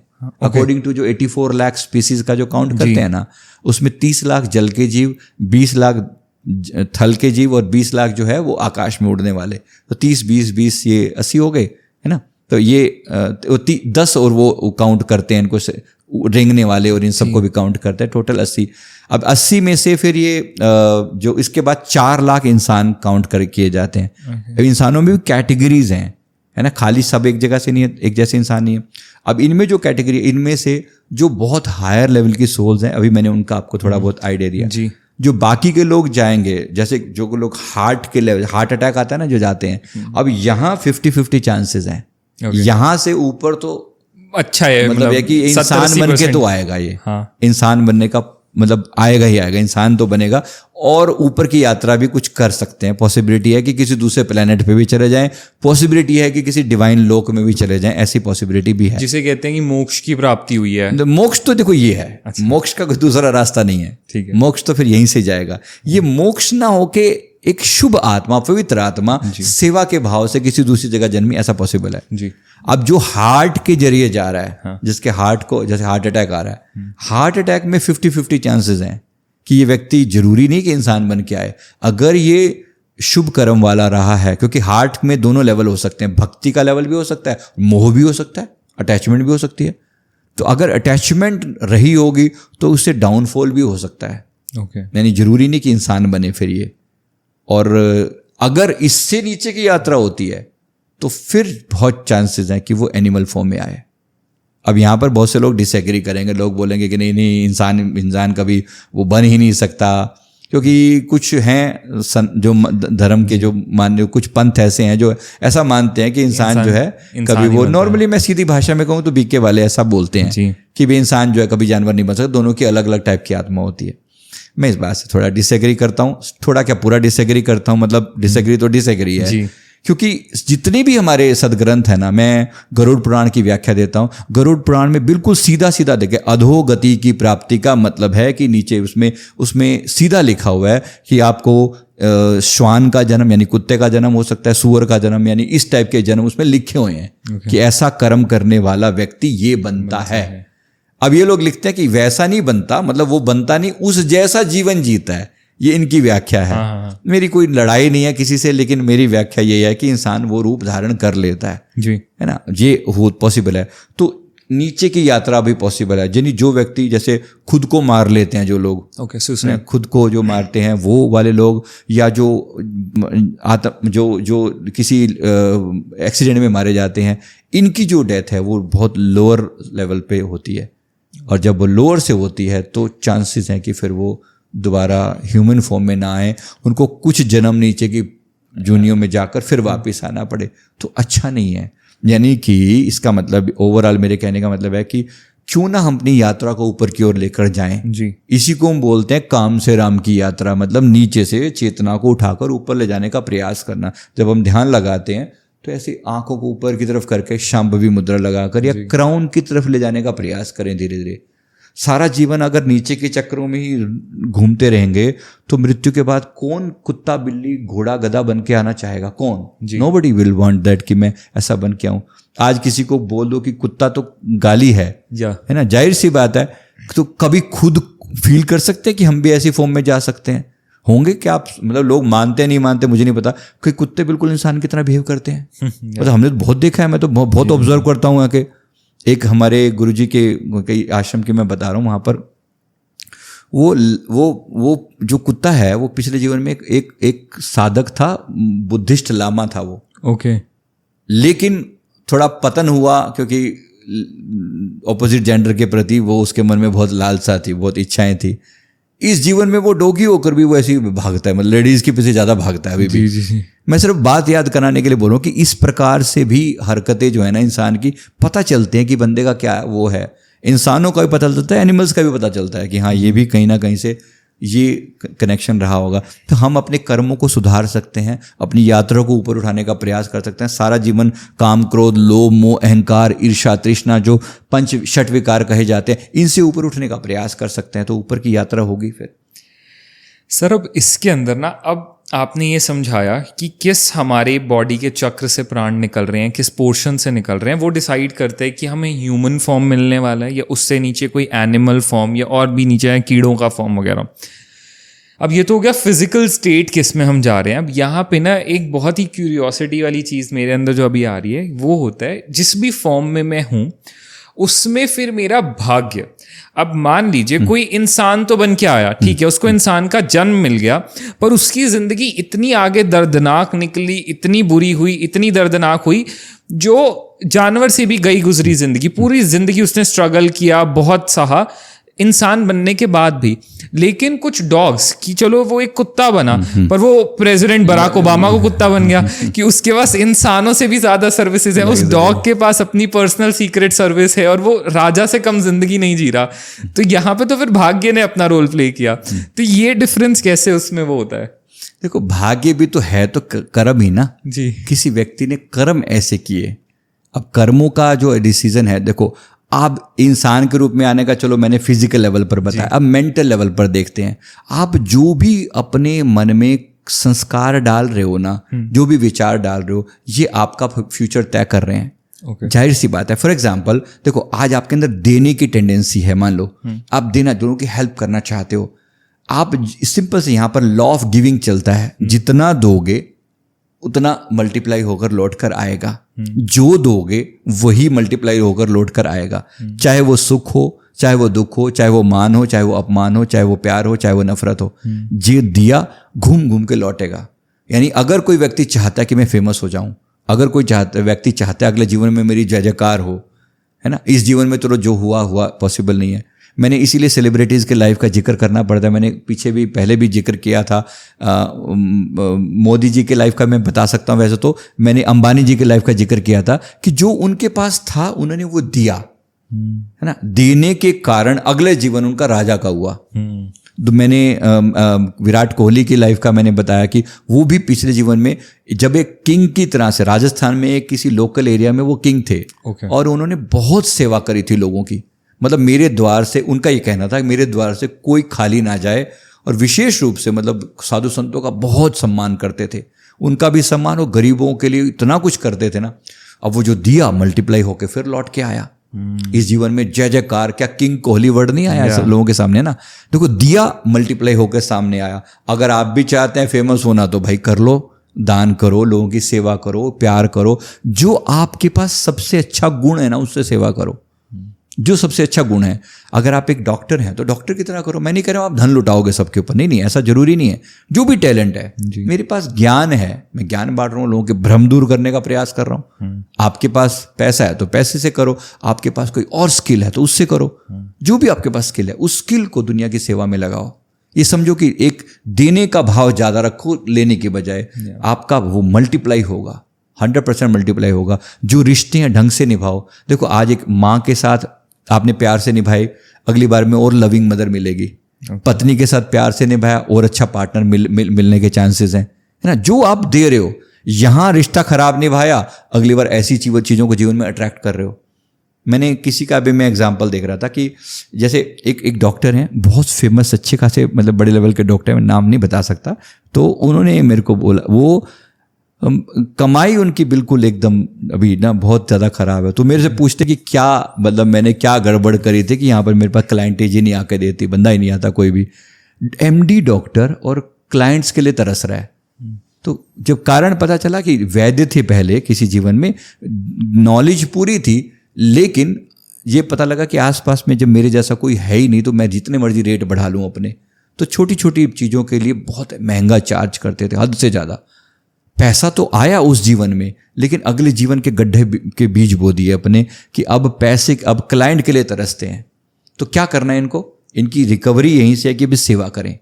मैंने इनको बोला कि थोड़ा समय आप सेवा में लगाओ, ज़्यादा नहीं, कम, जैसे एक दिन के 3 घंटे मैंने कर लिया कि इतने टाइम में फ्री करूंगा, बाकी टाइम में पेड करूंगा इलाज, ऐसा कर लो जी। ही स्टार्टेड डूइंग, ये करीब कुछ समय हो गया है, 6-7 महीने, तो कह रहे हैं कि अभी चीज़ें बिजनेस आना शुरू हुआ है, थोड़ा बेटर होनी शुरू हुई हैं चीज़ें।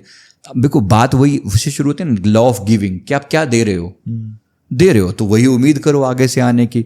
धन चाहिए, धन बांटो, सम्मान चाहिए, सम्मान दो लोगों को, जितना बढ़ बढ़ के सम्मान दोगे तो वो होगा। पीछे किसी व्यक्ति से बात हो रही थी, ऑफिस में कहता कि काम मैं करता हूँ, क्रेडिट दुनिया ले जाती है। हो सकता है आपके क्लाइंट्स ने भी कहीं ना कहीं, आपके जो व्यूअर्स हैं, कहीं फील किया किसी ने कि काम आप करते हो, क्रेडिट कोई और लेके जाता है। ये कर्मा जो पीछे है ना, ये बता रहा हूँ। कर्म क्या था कि ये व्यक्ति जो है 1938 की ये बात है, किसी कोलकाता में किसी प्रेस में ये सीनियर एडिटर था, है ना, सीनियर एडिटर। लेकिन जो दुनिया जितने भी उसके नीचे एडिटर्स वो काम करके लाते, अपने आर्टिकल वगैरह लिखते, जो रिसर्च करके लाते, वो सिर्फ अपने नाम पे छापता। बात सब कुछ कोई प्रॉब्लम नहीं है, आप कर रहे हो, एडिटर हो, इसमें कोई बड़ी बात नहीं, आप सीनियर तो सदा ही हो, लेकिन उनकी चीज़ें भी अपने नाम पे अगर ठप्पा लगाओगे, उनका क्रेडिट अपने नाम पे लोगे, और फिर अगर उनमें से कोई भी व्यक्ति आगे बढ़ने का प्रयास करता, मेरे होते हुए कोई मेरे से आगे बढ़ जाए, अब इस तरीके से लोगों को सप्रेस करने का प्रयास करता, इस जीवन में तरस रहा है, इस जीवन में उसको दबाया जा रहा है। कहता मेरा बॉस मेरे को इस प्रकार से टॉर्चर, बड़ी अच्छी कंपनी में है व्यक्ति, बहुत अच्छी, मतलब लेकिन तरस रहा है हर चीज़ के लिए, तरक्की नहीं होके देती। मेरे साथी जो अभी मेरे से 1.5 गुना 2 गुना ज़्यादा कमा रहे हैं, मैं आज वहीं पे पड़ा हूँ। ये उसी चीज़ का परिणाम है। तो कोई व्यक्ति चाहता है कि मेरा फ्यूचर बेहतरीन हो, तो लिख लो अपना फ्यूचर अभी से। आप ये अपना फ्यूचर ही तो लिख रहे हो डेली बेस पे। तो ये तो इसी पे कहीं ना कहीं भाग्य बनता है, जो हम बात कर रहे थे अभी इनिशियली, भाग्य है कि चाहे वो कुत्ता बना, लेकिन कुत्ते के अंदर भी उसका इतना स्ट्रांग भाग्य था कि उसको इतनी लग्जरीज मिल रही हैं अपनी लाइफ में, राजाओं वाला ट्रीटमेंट मिल रहा है। अब कर्मों का तो मिक्सर ऐसा ही होता है ना। अब देखो व्यक्ति कई बार कहता है किसी ना किसी व्यक्ति की कोई ना कोई चीज की कमी जरूर मिलेगी, है ना। दोनों चीजों का कॉम्बिनेशन, हम अच्छे और बुरे कॉम्बिनेशन से तो बने हुए हैं ना। जी जी। एक तरफ बहुत अच्छी किसी चीज में हम देखें कि कोई व्यक्ति बहुत रिच है, सेहत खराब है, अब दोनों चीजें कहीं ना कहीं कहीं गड़बड़ हुआ ना जी। या रिश्तों में खराबी है, बिल्कुल अकेला फील करता है, क्योंकि बाकी चीजों में इसने सपोज दान किया, लोगों को बांटा, लोगों की हेल्प करी, लेकिन अपने घर में अपनी पत्नी को इग्नोर कर दिया, तो अगले जीवन में सपोर्ट नहीं मिलेगा वहां से। जो चीज चाहिए सब चीजों को बैलेंस करके आगे बढ़ना। अब सर यहाँ पे ना जैसे आपने कहा कि कई बार क्या होता है कुछ चीज़ मिलती है कुछ नहीं, पैसा मिला तो हेल्थ नहीं, इस पे मेरे दिमाग में जस्ट एक बात आई, क्योंकि आपने अंबानी जी की पास्ट लाइफ के बारे में बात की, तो एक प्रेस इंटरव्यू में अंबानी जी ने बात कही थी कि नो मैटर मैं इंडिया का सबसे रिचेस्ट पर्सन हूँ, मेरे पास इतना पैसा है, मैं कुछ भी चाहूँ वो खरीद सकता हूँ, पर इतने पैसे का भी तब क्या यूज़ अगर मैं अपने बेटे एज एन अनंत अंबानी जी के लिए एक हेल्दी लाइफ नहीं खरीद सकता। मेरे पास सब पैसा है, मैं सब कुछ आज खरीद सकता हूँ, पर मैं वो जैसी लाइफ में उनके लिए चाह रहा हूँ मैं वो नहीं खरीद पा रहा हूँ।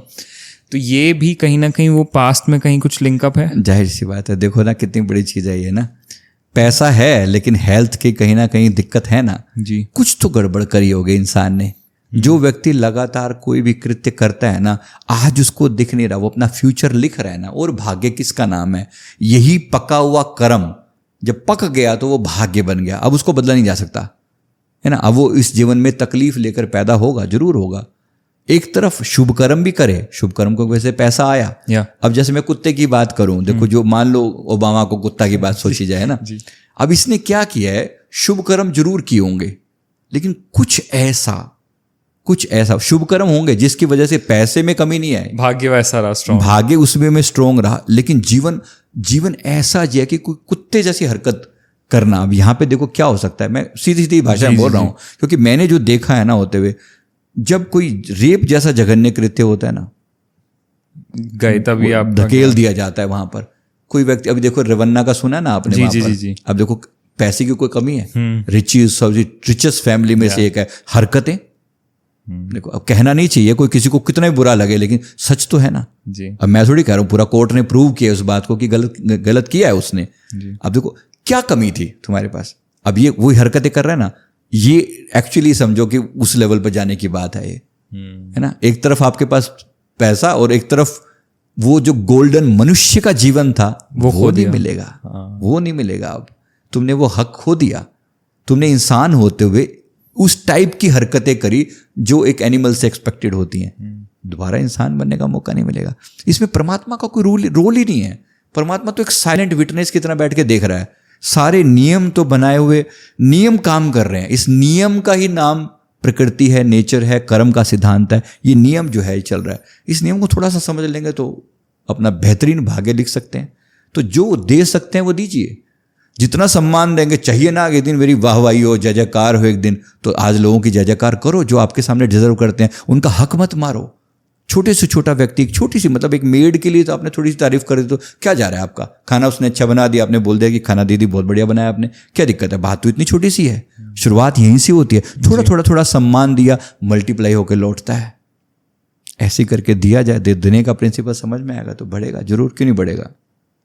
सर एक चीज़ और इसके अंदर आती है, जैसे कहते हैं जब एक बच्चे का जन्म होता है उसकी जन्म कुंडली बनती है और कहते हैं भाग्य लिखवा के आते हैं, हम अपना पीछे से भाग्य लिखवा के आते हैं कि मान लो उसका भाग्य लिखा हुआ है कि इसका बचपन ऐसा जाएगा, इसकी जवानी ऐसी होगी, इसकी शादीशुदा ज़िंदगी ऐसी होगी, उसका बुढ़ापा ऐसा होगा। एक इंसान का भाग्य लिखा गया है, as it is said that everything is pre written and pre decided. क्या उस प्री रिटन को हम बदल सकते हैं अभी करंटली अपनी लाइफ में चेंजेस लाके? Can we change the pre written? वही करने का प्रयास कर रहे हैं। अगर ना कर रहे होते तो ये पूरी कहानी का उद्देश्य क्या था, है ना। अभी वही तो हो रहा है। देखो वही मान लो अभी जैसे किसी व्यक्ति ने गलती करी है ना, उस गलती की वजह से हम एक सजा भुगत रहे हैं जी। जैसे फॉर एग्जांपल मान लो मैंने अपनी पत्नी को पिछले जीवन में सताया था जी, इस जीवन में पत्नी मुझे सता रही है जी, मान लो है। अब इसको जब हम इसको अब आज के टाइम में क्या मैं उसे डील नहीं कर सकता?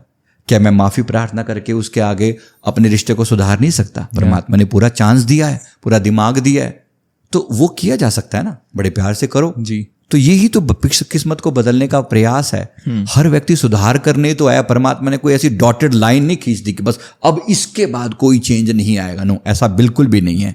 पूरी फ्लेक्सिबिलिटी है।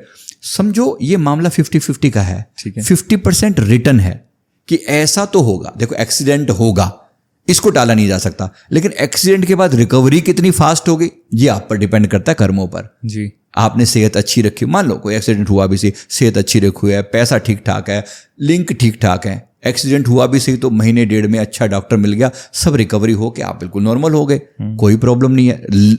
एक्सीडेंट अवॉइड नहीं किया जा सकता था क्योंकि वो पिछले जीवन का कुछ रिटर्न था। हो सकता है आपने पिछले किसी जीवन में किसी दूसरे का एक्सीडेंट किया हो, है ना, उसका रिजल्ट मिला कि एक्सीडेंट हुआ, लेकिन अन्य शुभ कर्म बहुत कर रखे थे। उसकी वजह से दोस्तों की लिंकिंग, परिवार का सपोर्ट, डॉक्टर के साथ जान पहचान में सारी चीजें मिला मिलो के आप जल्दी रिकवर हो गए। तो फर्क वही है इस बात का। तो लगभग समझो 50% लगभग लिखा हुआ है और 50% टोटली हमारे हाथ में है कि हम उसको बदल सकते हैं, अपने हिसाब बिल्कुल से। बदल सकते हैं, बिल्कुल बदल सकते हैं। शायद कुछ बहुत बुरा लिखवा के लाए थे पिछली बार, पर इस बार हमने इतना अच्छा कर दिया कि हमने उसके इम्पैक्ट को कम कर दिया। डेफिनेटली। अब सर यहाँ पे ना, क्योंकि ये चीज़ ऐसी है, लोगों ने मुझसे ये बहुत बार सवाल किया है, इसीलिए I am putting it to you because हमारा डिस्कशन वो चल रहा है इस वक्त। जैसे कि हम कहते हैं आज मैंने किसी के साथ गलत कर्म किया, कल मेरे साथ गलत होगा, वो मेरा कर्मा है जो यूनिवर्स मेरे पास किसी ना किसी तरह से लाएगा। फॉर एग्जाम्पल, मैंने पिछले लाइफ टाइम में किसी को चीट किया, किसी पे चीट किया, और इस लाइफ टाइम में मुझ पे किसी ने आके चीट किया। वो मेरे साथ होना था, वो मेरा कर्म था, मैंने भुगतना था तो मैंने भुगता, मेरे पे किसी ने आके चीट किया। पर इस लाइफ टाइम में जब मुझ पे चीट हुआ, जिस पर्सन ने मेरे पे चीट किया, अब क्या वो उसका भी रॉन्ग कर्मा फिर से बन गया, या ये सिर्फ एक यूनिवर्स का प्लान था उसका मेरी लाइफ में आना और मेरे पे चीट करना, वो न्यूट्रल रहेगा इसमें? नहीं, इसका भी कर्म बना है।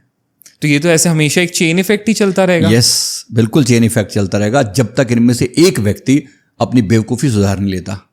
इसे chain effect, definitely chain effect. ये अपनी गलती वही रिपीट करता रहेगा और इसके बाद फिर उसके प्रति दुश्मनी निकालेगा और ये दुश्मनी सदा सदा चलती रहेगी। फिर कोई इसका अंत नहीं है। एक व्यक्ति को माफी मांगनी पड़ेगी और एक को माफ करना पड़ेगा। एक को माफ करना पड़ेगा। अगर वो नहीं भी करता, आप माफी मांगने वाला मुक्त हो जाएगा इस चेन, इस साइकिल से, इस कर्मा से मुक्त हो जाएगा वो। वरना कोई इसका अंत नहीं है, कोई भी अंत नहीं है। It's endless story. मैं ऐसे लोगों को देखता हूँ कई जन्मों तक स्टोरी सेम चली आ रही है। मेरे पास एक मतलब फादर और सन दो आए, तो ये लोग दोनों अलग अलग मेरे से बात कर रहे हैं। सीधी सीधी स्टेटमेंट कहता है, बेटा आके बोलता है, सर मेरे पापा ना होते ना, मेरा दिल करता मार डालता मैं इनको, इतना ऐसी ऐसी हरकतें करते हैं ये। उन्होंने कुछ बातें बताई, मैं वो सारी बातें नहीं रिवील करूंगा। फिर जो सेम स्टेटमेंट पिता की, वो मेरे को अलग से बात कर रहे हैं, कहते हैं कि ये मेरा ऐसा दिल करता है ये इसकी ना मैं गर्दन दबा दूं। बाप और बेटा एक दूसरे के बारे में बोल रहे हैं कि मैं इसकी गर्दन दबा दूं, मैं मार डालूं इसको। क्या ऐसा कर्मा रहा होगा? हमने पास्ट देखा उसका, स्टोरी समझ में आई। ये कुछ ऐसा था कि इनमें से जो आज बाप है वो एक राजा का कलेक्टर टाइप का, जो होता है कलेक्टर होता है ना, जो टैक्स कलेक्ट करता है जैसे, तो इस टाइप का एक मंत्री टाइप का था वो।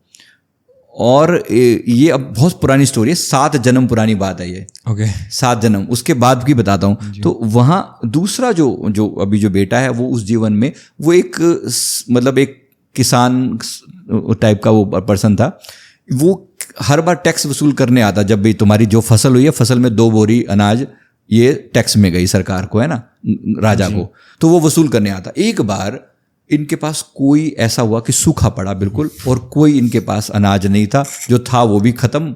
और जो उसके बाद वो आके खड़ा हो गया, टैक्स निकालो। भाई टैक्स कहाँ से दे, हमारे पास कुछ है ही नहीं। तो जी वो अपना जिद पे अड़ा हुआ, मैंने अपने राजा को जाके शक्ल दिखानी है, ऐसा करके वैसा करके, अपनी ईगो दिखाने के लिए, बजाय इसके कि सच को सामने रखे कि भाई है ही नहीं तो कर लाएं कहाँ से।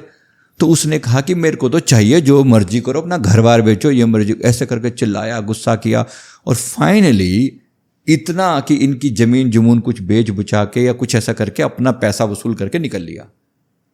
अब देखो, एक किसान के लिए जमीन माँ जैसी होती है, उसने पूरा बिल्कुल जीरो पे हो गया, मोटा टैक्स रहा होगा, जो भी रहा होगा, मैं एग्जाम्पल दे रहा हूँ। फिर उसके बाद इन्होंने अपने आप को फिर से खड़ा किया, गरीबी से फिर कुछ समय के बाद खड़ा किया। फिर कुछ समय के बाद ये हालत आई, सेकंड टाइम फिर उस बंदे ने आकर सेम हरकत करी। इसके बाद तो फिर ये टूट गया बिल्कुल ही, जस्ट मेल्ट डाउन। उसके बाद अब ये मन में खुन्नस लेके मरा कि तुझे नहीं छोड़ूंगा, जो मर्जी हो जाए। ही केम बैक नेक्स्ट जन्म इन दोनों का सांप और नेवले के रूप में हुआ। ये हमने देखा कि सांप और नेवले के रूप में लड़ते हुए दिखाई दे रहे हैं दोनों।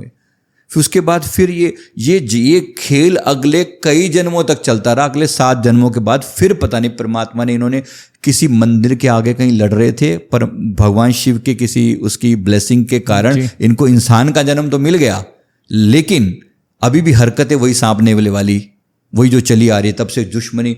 अब ये अभी भी देखो वही हरकत कर रहे हैं, मैं इसको गर्दन काट दूं, मैं इसको मार डालूं, यही बात कर रहे हैं। रिकवरी क्या है? दोनों को अलग अलग बिठा के समझाया कि देख लो, तुम अब देख चुके हो, 7 जन्मों से तुम्हारी दुश्मनी चली आ रही है, अब माफ करोगे कि नहीं करोगे? मैं तो नहीं करता। अब सोचो, इतना समझने के बावजूद भी धीरे धीरे धीरे करके पिता को समझाया। मैंने कहा अंकल जी आप समझ लो, नहीं तो आप अगले जीवन में फिर यही वाला सीन रिपीट होने की कगार पर खड़े हुए हो। इस बार तो पता नहीं भगवान शिव, कोई लड़ते लड़ते भगवान शिव के मंदिर के सामने शिवालय था, वहां पहुंच गए, वहां उन्होंने प्राण छोड़े। भगवान शिव की कृपा से इस बार मनुष्य का जन्म मिल गया इनको। तो वो मैंने कहा अगली बार जरूरी नहीं कि वो रिपीट हो, फिर से सांप नेवला बनना मंजूर है। देखो ना सांप कैसा होता है जरा। तब इनको बात समझ आई कि भाई ठीक है, चलो बेटा मैं कहते हैं तो मैं माफ़ी मांग लेता हूँ। धीरे धीरे करके मतलब अब इन्होंने सोल लेवल पर उसको माफ़ करना शुरू किया। ठीक है, मैं तुम्हें सारी गलतियों के लिए माफ़ करता हूँ, तुम अपनी जगह का जीवन को जियो, मैं अपनी जीवन पर। देखो ये माफ़ी करी तो इससे मुक्ति मिली, नहीं तो एंडलेस स्टोरी है, एंडलेस। कितना भी चलते चले जाओ, इसका कोई अंत नहीं है। इसका भी कर्म बन रहा है, उसका भी कर्म बन रहा है। तो कहीं ना कहीं हम ही अपने इंडिविजुअल लेवल पे उस कर्मा के उसको एंड कर सकते हैं। माफ़ी मांगकर बहुत इजी है, प्यार से कम माफ़ कर दें अपने लेवल पर जितना पॉसिबल है कि मैं अपनी, मेरी गलती है तो मैं माफ़ी मांगता हूँ और आपकी गलती है तो मैं आपको माफ़ करता हूँ। सर अब इतना कुछ डिस्कस कर लिया अबाउट भाग्य, अगले जन्म का कैसे बनता है, किस फॉर्म में हम आते हैं, हमारे कर्मों पे डिपेंड करता है। अब एक ना मतलब ये मैंने बहुत संतों को कहते सुना है, जब भी मैंने किसी संत को सुना है ना तो उन्होंने एक कॉमन सी बात कही है कि यार जब आप अपने डेथ बेड पे हो ना, जब आप इंसान अपने डेथ बेड पे, अगर उस वक्त पे वो भगवान का स्मरण कर रहा है रेगुलर और उस मोमेंट में वो करते करते जाता है, तो उसका काफ़ी इम्पैक्ट पड़ता है उसकी अगली लाइफ पे, कि वो जितना भी उसने अपनी ज़िंदगी में किया है वो काफ़ी हद तक ढक जाता है इस लास्ट की चीज़ से। Is it true? ये बिल्कुल सही है,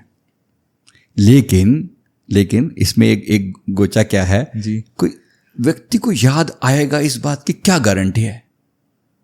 भगवान श्री कृष्ण गीता में फरमाते हैं अंत काले च मामेव स्मरण मुक्त्वा क्लेवरम। अगर अंत समय कोई मुझे याद करता हुआ शरीर छोड़ेगा तो वो मेरे स्मरण मात्र से मुक्त हो जाएगा। हाँ। यह प्रयाति स मदभाव याति नास्ति अत्र संशय। जो ऐसा प्रयास करेगा वो मेरे भाव में रंगा जाएगा। पर रंगा तो तब जाएगा ना उसने जीवन भर कुछ किया होगा। तो ऐसे suddenly out of the way थोड़ी याद आ जाएगा। जीवन भर पैसा पैसा पैसा पैसा पैसा करते लास्ट में राम राम राम राम याद आ जाएगा? मजाक नहीं चलता, भगवान के साथ मजाक नहीं होता। सोचिए ना, आपको अभी से आदत डालनी पड़ेगी। उस क्रिटिकल मोमेंट पे आप कैसे मरोगे क्या गारंटी है? क्या गारंटी है कि आपका एक्सीडेंट होगा नहीं मरोगे? क्या पता लगता है इस बात का? कोई गारंटी नहीं है। जीवन भर उस एंड मोमेंट की वेट क्यों कर रहे हो? क्या हर रात को आने वाली नींद उसी मृत्यु का एक सैंपल नहीं है? रात को आपको सपने कैसे आते हैं? भगवान के सपने आते हैं या पैसे के सपने आते हैं? यही डिसाइड करके बता देगा कि आपकी मृत्यु के समय क्या हालत होने वाली है। मेरा मतलब यह है कि मृत्यु की क्या वेट करनी, क्या भरोसा उस समय क्या होगा? कोई गारंटी थोड़ी है ना। मैं आज संवार सकता हूं, आज मैं अपना ध्यान लगातार क्यों ना मैं अपना 10-20% टाइम अपना परमात्मा को डिवोट करता चलूं। मेरे गुरुदेव ने मुझे वचन फरमाए थे कि अगर कोई व्यक्ति अपना अमृत वेला मुझे सौंप दे, मतलब हमारा भगवान को याद करता हुआ करे, तो मैं मेक श्योर करूंगा कि उसका जो मृत्यु का समय है ना, उस समय अमृत वेले जैसा सीन क्रिएट हो जाए। ये मैं करूंगा। ये गुरुदेव ने फरमाया था। मेरे मन में ये सवाल था कि भाई सारा जीवन करते करते बीत गए, मरते समय ना याद आई तो? गुरु महाराज जी ने फरमाया मैं बैठा हूं ना फिर इस चीजों के लिए, तो ये मेरा काम है कि तुम्हारे मृत्यु के समय मैं ऐसा सीन क्रिएट कर दूंगा कि तुम्हारी सब लोग मिलकर तुम्हें मेरी ही याद दिलवाएंगे। This I will make sure. तो ये परमात्मा का हमारे प्रति वचन है कि तुम अब प्रयास करो, जब तुम्हारा समय आएगा तो बाकी मैं बैठा ही हूँ, और बाकी कुछ भी नहीं तो फिर वो लास्ट तो है ही ना कि तुम सारी चीजों को छोड़कर केवल शरणागत हो जाओ। लास्ट में तो फिर वही सही। सर थोड़ा सा आउट ऑफ कॉन्टेक्स्ट है बट डेफिनेटली लाइक ये सारी चीज़ें तो इम्पैक्ट करती हैं। प्रेमानंद जी महाराज अक्सर अपनी बातों में ये कहते हैं कि तुम नाम का जाप करते रहो और उसके बाद इवन तुम्हारी वर्स्ट सिचुएशंस भी ईजी हो जाएंगी। किसी इंसान का ना मतलब लाइफ का बहुत बुरा टाइम चल रहा है, वो पूरी भगवान की पूजा कर रहा है, भक्ति कर रहा है, हर चीज़ कर रहा है, फिर भी चीज़ें नेगेटिव हो रही हैं। वो इंसान सोच रहा है कि यार मैं भगवान को दिल से याद कर रहा हूँ, वक्त दे रहा हूँ, सब कुछ कर रहा हूँ, फिर भी सब नेगेटिव और नेगेटिव ही लाइफ में चल रहा है। उस वक्त पे वो कैसे अपने उस फेथ को होल्ड ऑन करके रखे, क्योंकि उस वक्त पे अपने उस फेथ को संभाल के रखना बड़ा मुश्किल होता है। देखो, एक प्रिंसिपल को तो समझना पड़ेगा ना कि आप जो आज भुगत रहे हो वो पुराने किसी कर्म का निपटारा है। अभी कर्म के तुरंत रिजल्ट मिल जाएगा, मैं अभी भगवान का नाम लूँ और मेरी अभी समस्या सोल्व नहीं, इतना आसान नहीं है। एक व्यक्ति को आपने 30 साल तक सताया, मैं एक एग्जाम्पल दे रहा हूँ, इस जीवन में 30 साल तक ये व्यक्ति आपको जरूर सताएगा। अब रही बात कि जितना कि अगर मैं मान लो मैं 20 साल के बाद परमात्मा का नाम सिमरन शुरू कर दूं, क्या मुझे नाम सिमरन करते इमीडिएटली वो सताना बंद कर देगा? नहीं ना। अभी उस व्यक्ति के मन में नफरत पेंडिंग है, क्योंकि प्रकृति ने बीज ऐसा बोया हुआ है। मैंने कभी 30 साल तक उसे सताया था, उसके मन में ये बीज है कि 30 साल तक मुझे इसको सताना है। अब बात है कि 20 साल में अगर मैं कर लेता हूं तो धीरे धीरे क्या होगा, अब उसके मन पे इम्पैक्ट आते आते टाइम लगेगा। मैं आज अपने मन को सब समझा रहा हूं, मैं जाप कर रहा हूं, धीरे धीरे उसके मन का प्रभाव उसके ऊपर भी जाएगा। चीजें बदलेंगी पर समय लगता है, बट पॉजिटिव इफेक्ट आएगा कि 100%। इसमें कोई डाउट ही मत करे, बिल्कुल मत करे। देखो, मुश्किल समय के लिए तो फिर हम सबका साथ होता है ना। यही ये बातें जो मोटिवेट करती हैं कि चलो ये व्यक्ति सब बोल रहे हैं ना, क्या हमने नहीं झेला बुरा टाइम? क्या आपने नहीं झेला बुरा टाइम? सबने झेला है। एक से एक टफ से टाइम आए हैं, फिर भी कोई तो है जो हाथ पकड़ लेता है ऐसे टाइम में। तो पुकारा करो ना परमात्मा को। मैं कहता हूँ सुबह ब्रह्म मुहूर्त में उठकर याद करना। मेरे गुरुदेव ने एक बार फरमाया था, तुम 3 से 6 बजे ब्रह्म मुहूर्त में हमें याद करके दिखाओ, मैं गारंटी देता हूँ तुम्हारे जीवन को ईज से ईज बनाने का प्रयास करूंगा। जो तुम्हें चाहिए तुम्हें सब मिलेगा। खास तौर पे 3:20 to 3:40 AM का टाइम मैंने वैसे भी बोला था कि वो इतना सुंदर समय है कि कोई मांगेगा तो परमात्मा वैसे ही बहुत कुछ देने को होता है। पर कोई ये कहे कि मेरी तुरंत चीजें सोल्व हो जाएंगी, नहीं भैया, टाइम लगता है, क्योंकि आपके कर्म का भी टाइम बहुत खराब था। हमें भी कई बार बड़ा पेन होता है, क्योंकि लोग आके लिटरली बैक करते हैं, सर इतना तो कर रहे हैं भक्ति, और क्या करें? लिटरली लोग ऐसा बोलते हैं, और क्या करें? भाई कर रहे हो, ठीक है, अच्छी बात है, पॉजिटिव ट्रैक पर आ रहे हो, लेकिन जो पीछे इतना बिगाड़ के आए हो वो तुरंत तो नहीं सुधर जाएगा ना जी। आपने किसी के मन को इतनी तकलीफ दी थी, आज वो तकलीफ दे रहा है, तो भाई समय तो लगेगा। इसमें मैं ये नहीं कह सकता, टाइम तो समय से पहले चीजें नहीं होती है ना, टेक्स टाइम। बट ये कि एटलीस्ट वो जर्नी थोड़ी इजी हो जाएगी अगर आप भगवान के उसमें हो तो। वो पाथ जो शायद बहुत मुश्किल था वो कंपैरेटिवली थोड़ा इजी हो जाए क्रॉस करना। सत्संग करो, थोड़ा ज्ञान से, थोड़ा प्यार से, लोगों की दुआएं लेने का प्रयास करो, चीजें बदलती हैं। थोड़ा अपना मन वहां से हटाओ भी सही ना। एक व्यक्ति, एक जगह, एक इंसान, एक कंडीशन आपको तकलीफ दे रही है और आप बार बार उसी का चिंतन कर रहे हो, take some time and move away from that. हम बोलते हैं थोड़ा सा ड्रिफ्ट करो अपने माइंड को, थोड़ा ध्यान में, भजन में लगाओ, एक समय आएगा, उसको मेच्योर हो लेने दो। हमारी भी कोई चीजें ऐसी थोड़ी है, even if I know everything, let's say मुझे पता है कर्म भी क्या है, ये भी पता है, अब मैं क्या कर रहा हूं मुझे ये भी पता है, फिर भी कोई ये थोड़ी कि मैंने यूं किया और नाम जाप करा अगले दिन प्रॉब्लम सोल्व। इतना आसान नहीं है, टाइम तो लगता है ना जी। तो सर आई गेस बहुत से लोग जिनका ये डाउट हमेशा से रहा है कि यार आगे आने वाली लाइफ कैसी होगी, क्या होगा, तो आई गेस हमारे पास यही वक्त है उसको फ्रेम करने का। The life we have right now, इसमें जो कर लेंगे वही आगे आने वाला हमारा फ्यूचर डिसाइड कर देगा। जो चीज़ गलत करेंगे तो गलत तरह से, जो सही करेंगे वो सही तरह से। तो sir thank you so much आज के इस इतने हेल्दी डिस्कशन के लिए about the predictions we did and our future life formation, कि कैसे हमारी फ्यूचर की लाइफ फॉर्मेट हो सकती है। Before we conclude the podcast of for the day, कोई एक मैसेज, कोई एक चीज़ जो आप सारी ऑडियंस को कहना चाहें। देखो, ये समय है बनाने का खुद को। जब इतना कुछ पॉसिबल है तो परमात्मा तत्व को पाना भी पॉसिबल है ना। क्यों ना प्रयास किया जाए अपने हाईएस्ट पोटेंशियल को इन्वोक करने का, क्यों ना प्रयास किया जाए। मेरे गुरुदेव एक कई बार रेफरेंस देते हैं पलटू साहब जी की वाणी से, यही समय गुरु पाए में गोता लीजिए खाए, गोता लीजिए खाए नाम के सरवर माही, अवधि जात नगिचान दांव फिर ऐसा नहीं। मतलब ये गोल्डन चांस मिला हुआ है। अगर अभी परमात्मा की भक्ति करके अपनी आत्मा का कल्याण कर लिया तो ये आपने समझो एकदम हीरा तराश लिया। आपने अपने जीवन को, आगे की चीज़ों को खुशियों से भरने का एक पूरा मार्ग बना दिया। तो अभी ये गोल्डन चांस है, ह्यूमन बर्थ मिला हुआ है, क्या पता आगे नहीं मिले ना मिले क्या हो। तो एकदम गोल्डन चांस है, और इसमें अवेकन होकर हम किसी भी लेवल पर पहुंच सकते हैं। गुरुदेव ने फरमाया कि एक ऐसा लेवल भी आ सकता है कि देवी देवता तुम्हें सैल्यूट करें, है ना, देवी देवता तुम्हें सैल्यूट करते हुए नमस्कार करें, क्योंकि आत्मा परमात्मा के लेवल तक जा सकती है जो देवी देवता भी नहीं हो सकते।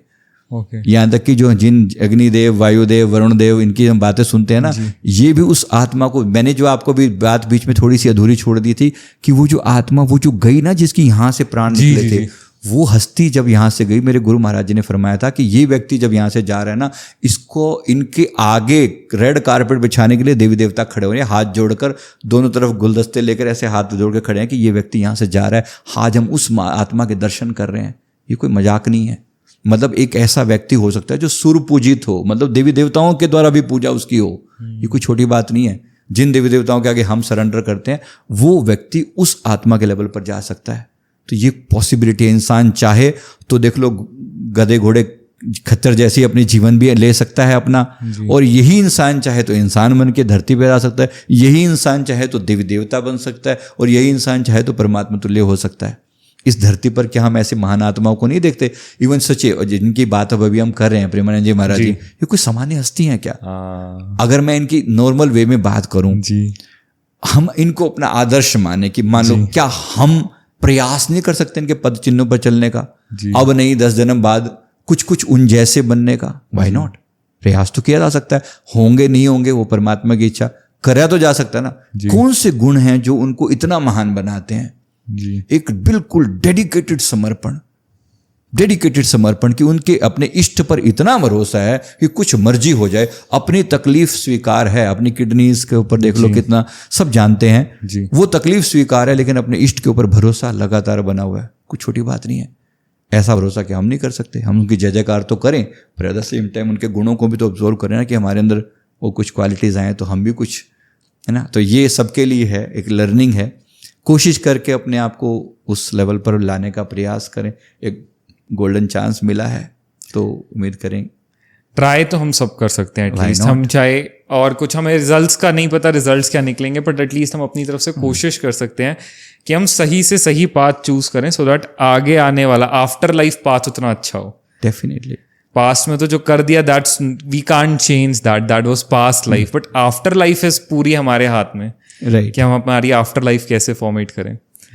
So sir, thank you so much आज इतने अच्छे से हमें आफ्टर लाइफ समझाने के लिए। लोग पास्ट लाइफ तो बहुत सुनते हैं, जानना चाहते हैं, पर आफ्टर लाइफ के कॉन्सेप्ट को इतने अच्छे से लोगों के सामने लाने के लिए, लोगों को एक सही डायरेक्शन देने के लिए कि अभी ही वो जो वो कर रहे हैं वो अपनी आफ्टर लाइफ फॉर्मेट कर रहे हैं, और कुछ मिरेकल नहीं होगा, या कोई बॉक्स में से एक कार्ड नहीं निकाला जाएगा कि चलो इसे हम इंसान बना रहे हैं, इसे हम जानवर बना रहे हैं। It's our karma which is deciding everything. Thank you so much sir, and I hope इसी तरह से हम लोगों को और उनकी लाइफ के कुछ बहुत इंपॉर्टेंट एस्पेक्ट्स के बारे में बताएं हमारे आगे आने वाले बहुत इंटरेस्टिंग पॉडकास्ट में। सो थैंक यू अपना इतना इंपॉर्टेंट टाइम हमें देने के लिए, हमारे शो पे आने के लिए। बहुत जल्दी दोबारा एक बार आपके साथ किसी बहुत इंटरेस्टिंग चीज़ पे डिस्कशन करेंगे। Thank you so much for today sir. Thank you guys for watching, and I really hope आप लोगों को आज का पॉडकास्ट बहुत अच्छा लगा होगा। कमेंट्स में ज़रूर बताना आपको कैसा लगा। संजीव सर के साथ आगे हम किन टॉपिक्स पे पॉडकास्ट करें, प्लीज़ डू कमेंट्स में मेंशन करना।